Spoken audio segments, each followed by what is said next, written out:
When you finish day one of a championship match almost within 100 runs of the opposition and 0 down, suggests you've had a pretty good day, really, doesn't it?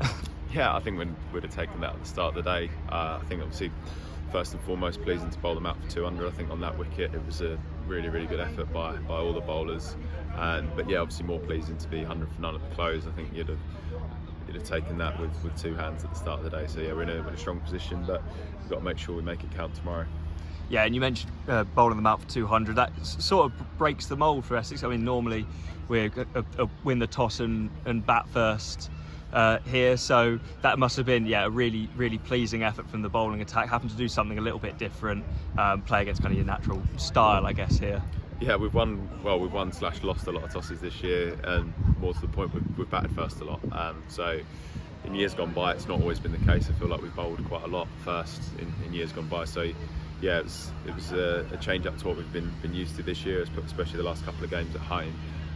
But yeah, to be put in, well, them to put themselves in, and then to have them 200 all out, would have definitely taken that. Kent are a bit of a favourite side for you.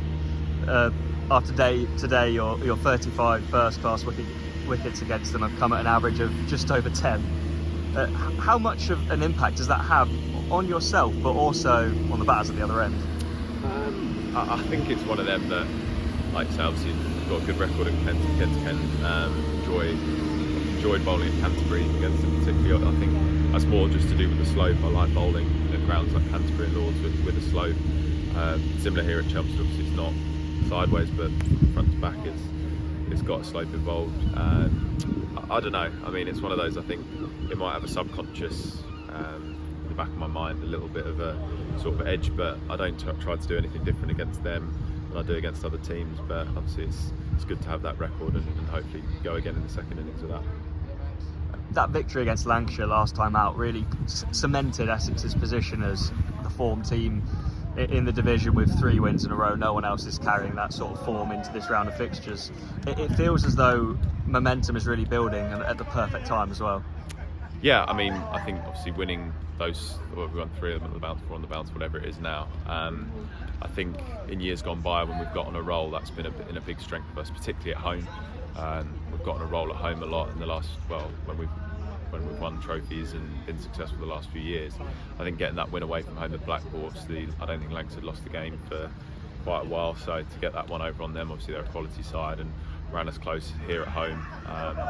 So yeah, it feels like we're peaking at the right time, but like anything in the Championship, you've got to keep that run of form up and keep winning. It's no point peaking too early, so we've got to keep that momentum going into the last couple of games before the 50 over. Yeah, and on the future of this game, the base has been set for potentially a big lead.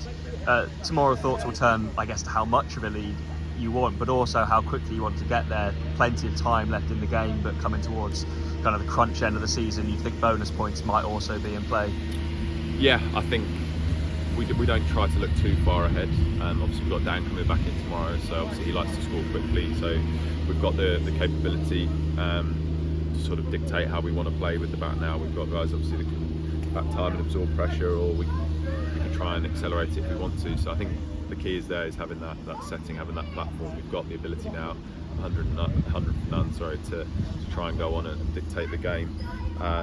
But as I said, you can't almost look too far ahead. We've got to come back in the morning, start again, and try and really build a big, firstly get up to their score, but then try and go on and build a lead.